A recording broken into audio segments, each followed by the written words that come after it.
Hey guys, what's good? Welcome back to JDB Selects, coming at you live and direct on a Monday night, fresh off the Eels and Dogs game. I know it's a long weekend over there in Australia, so if you are tuned in from Oz, I hope you enjoyed the extra day off, and I hope the hangover's not too bad either. Round 15 done and dusted, let's put that behind us, let's move forward to round 16. But first, I just wanted to say a massive thank you to everyone. We just crossed the 9,000 subscriber mark, which is absolutely awesome. We are so close now to that magic 5-figure mark, 10k baby. Let's bring it home this season. Let's get it done ASAP.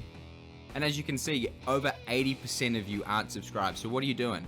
If you watch these videos, if you like these videos, do us a favor and do yourself a favor. Hit that subscribe button. Get involved in the comments. I really do appreciate all the support. So thank you so much for 9k. Let's go 10k baby. Anyway, enough of me rambling on. Let's have a look back at how we did last week. So, last week we tipped 5 out of 8 games. The Tigers were very poor against the Titans.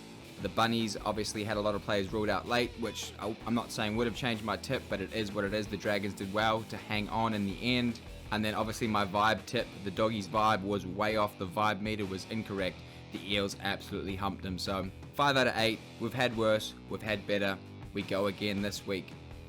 Now, if you don't know by now, we do have a subscriber tipping comp running this season.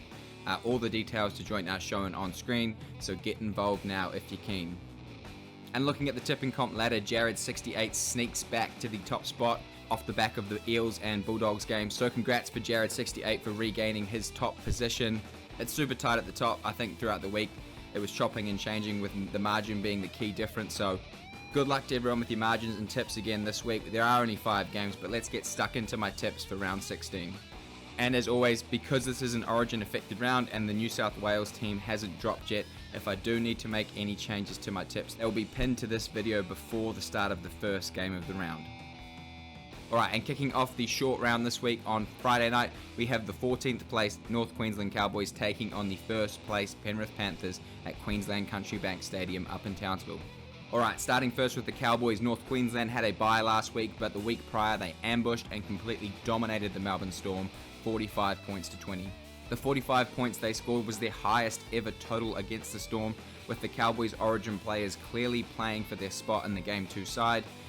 It was highlighted by standout performances from Murray Taulagi and Valentine Holmes, as well as Sammy Valame, who had a debut to remember, scoring a hat-trick with 144 run meters, 6 tackle busts, and 2 line breaks. The Cowboys' attack was on full display, but they did look a little lost on defense on their left edge, but I guess that is understandable given the new combinations. Nevertheless, though, it was an impressive win, which will only make it harder to tip them going forward. In terms of Origin outs this week, obviously Taulagi, Val, Nanai, and Cotter are all confirmed in the Maroon side, and Reece Robson is also expected to be named within the New South Wales side tomorrow morning. And as for the Panthers, Penrith comprehensively downed the Roosters 30 points to 6 in a game that once again proved that even without Nathan Cleary, they're still a force to be reckoned with. The Panthers played a majority of the first 40 on the Roosters line, but could only crack the line twice before the floodgates opened in the second half. Their effort on defence was leagues above the Chooks, constantly turning up for each other and repelling any of the limited opportunities the Roosters had. Standout performances from Isaiah Yeo, Liam Martin and Scott Sorensen, who were all outstanding, and while Jerome Luai's performance doesn't look amazing on paper, I thought he was dynamic and took a lot of pressure off young Jack Cogger. Speaking of Martin, Liam Martin did have to leave the field following a head knock and has been subsequently ruled a Category 1 HIA, which means he may miss Origin Game 2. There's been a lot of talk recently that he has been cleared and may be named still, so just keep an eye out on that. And speaking of Origin, the Panthers will be without Luai, Yeo, Crichton To'o, and potentially Spencer Leniu, who may make his Origin debut in Game 2. So some big outs for Penrith again this week. Looking at the two sides head-to-head, the Panthers have won 4 of the past 5 games against the Cowboys. However, the Cowboys have won 7 of the past 9 games at home in Townsville. The Cowboys also thumped the Panthers 38 points to 8 the last time they played at home, but just keep in mind that that was in round 25 of last season, and Ivan Cleary rested 13 players with the minor premiership already locked in. Ooh, this is a tough one. Obviously, the Cowboys do have a good record at home against the Panthers, but both sides will be without some very, very important players. but I am going to lean with the Panthers here by 1 to 12 points. I think the Panthers forward pack will still be too strong for North Queensland, and the Panthers have proved time and time again that their depth is second to none in the competition. Alright, and kicking off the action on Saturday, there are 3 games on Saturday this week, starting first with the 13th placed Newcastle Knights taking on the 12th placed Sydney Roosters at McDonald Jones Stadium in Newcastle.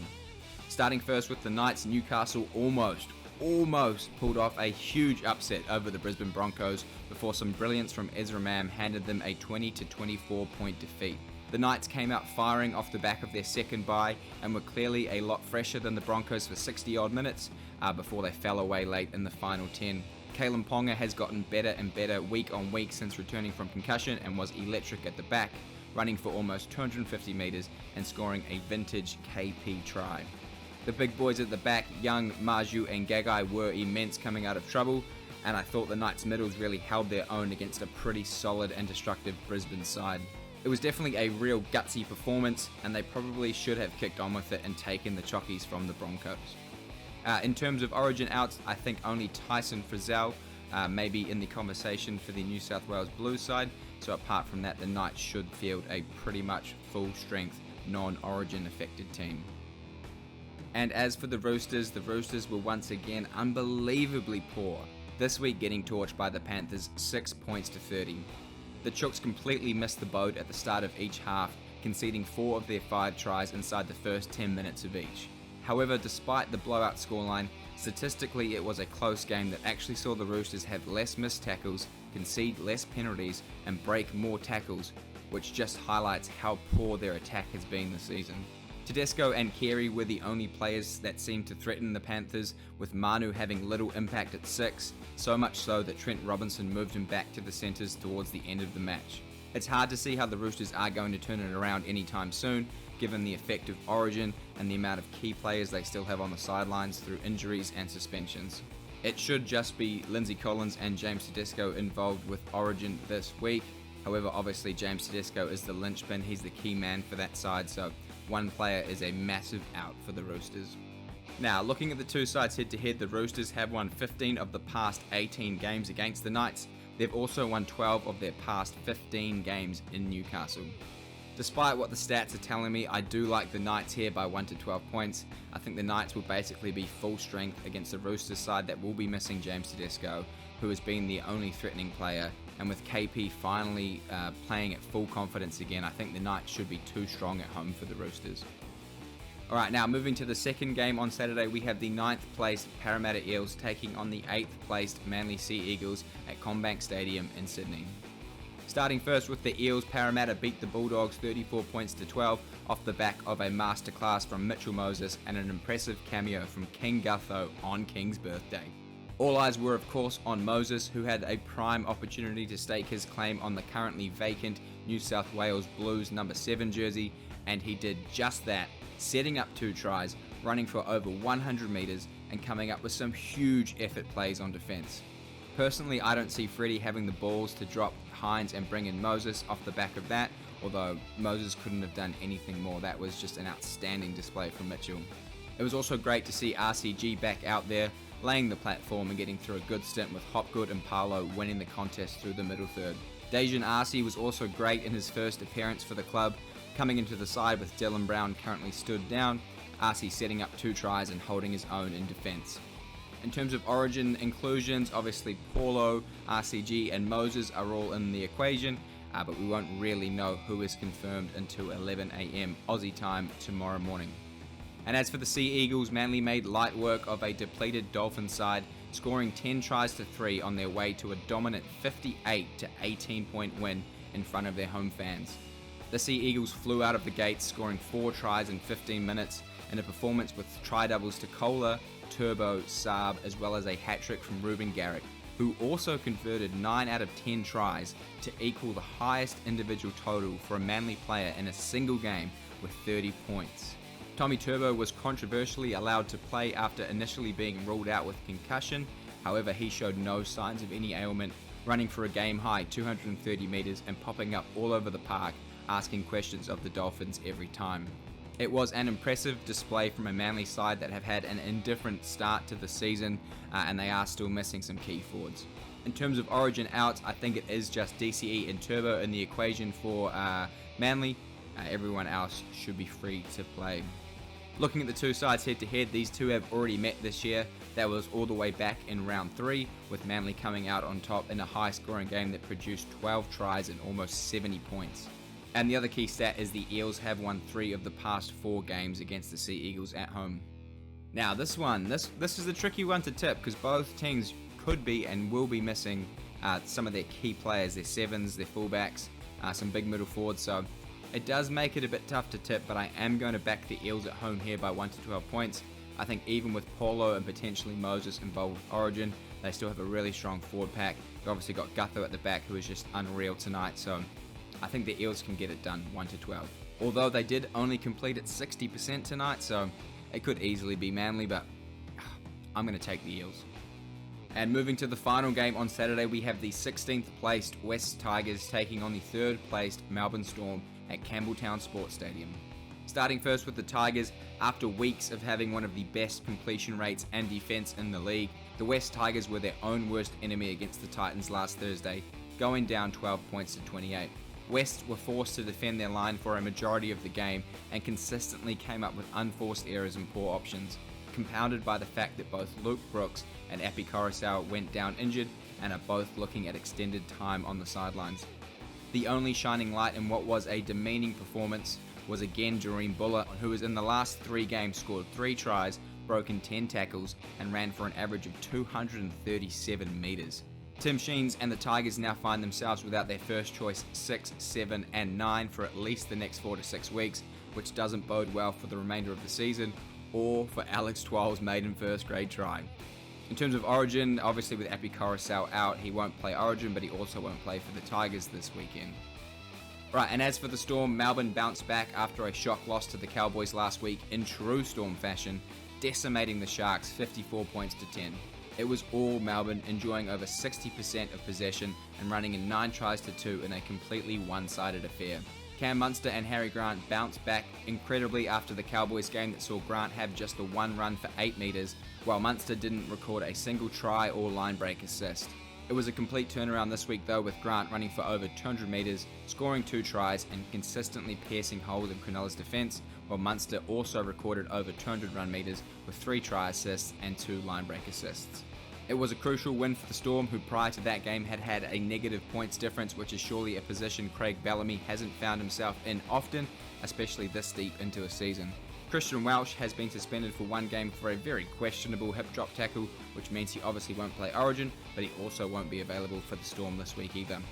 And speaking of Origin, Munster, Grant and now Xavier Coates have all been selected in the Maroons team by Billy Slater, so those 3 players will be absent from the Storm's lineup this week.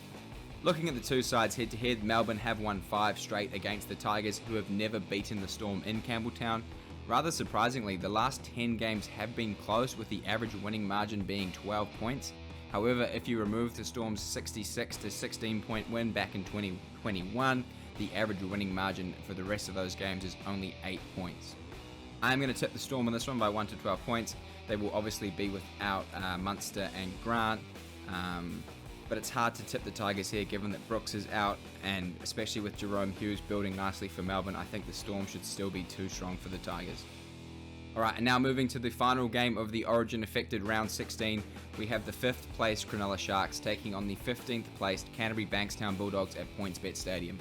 Alright, starting first with the Sharks, Cronulla's record dropped to 0-5 against top 8 sides this season as they were on the receiving end of a drubbing from the Melbourne Storm, conceding 50 points on their way to a 54 to 10 point defeat.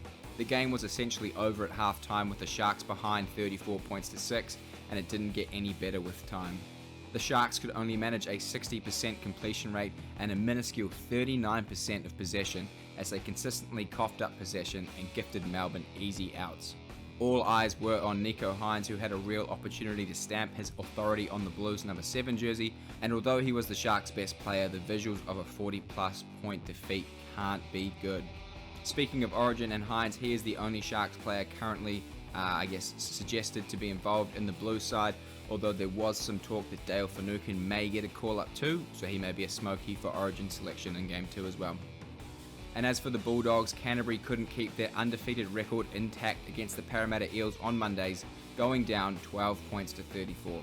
The Dogs started well and statistically matched Parramatta, completing at nearly 90% and having more line breaks, but they took the wrong options on attack, often opting for kicks and flick passes when they were never really on. Burton and Preston were the only ones threatening for the Dogs, but they lacked any other punch through the middle, with Preston being the only forward to crack over 100 run meters. The Dogs have been the walking wounded for a wee minute now, so good news is they are expecting Faitala Mariner, Sam Hughes, Luke Thompson and potentially Braden Burns to be available for selection this week. In terms of Origin ins and outs, Addo Carr is currently the only Dogs player scheduled to be part of Origin Game 2, although Matty Burton could be a smoky as well, so keep an eye on that at 11 AM tomorrow. Looking at the two sides head to head, Cronulla have won 5 of the past 6 games. They've also won 3 straight at home against Canterbury. Alright, this is another tough one. My vibe tip with the Dogs last week wasn't good, but I am going to take another doggy vibe tip and take the Dogs here by 1 to 12 points. I think the Sharks haven't been great recently, and surely with Nico involved in Origin, I think the Dogs can pull up an upset in enemy territory. That is, however, if Matt Burton isn't involved in Origin. So just stand by on this tip. I may reconsider this one throughout the week depending on who's selected, but at this stage, I'm going to take the Dogs here by 1 to 12 points. Bang, and just like that on a Monday night, we are done. Short round this week, short video, 5 games. And in summary, I'm taking the Panthers, the Knights, the Eels, the Storm, and the Bulldogs all by 1 to 12 points. It's too hard to go 13 plus in these Origin affected rounds, so playing it safe again this week. Thank you as always for watching. As I said at the start, we are closing in on 10k subscribers, so if you are still listening and you haven't subscribed, what are you doing? Hit that button, leave a like on the video, drop your tips and predictions in the comments below. Thanks as always for watching, always appreciate the support. You guys are the best. I'll see you soon with an Origin video, stay tuned for that.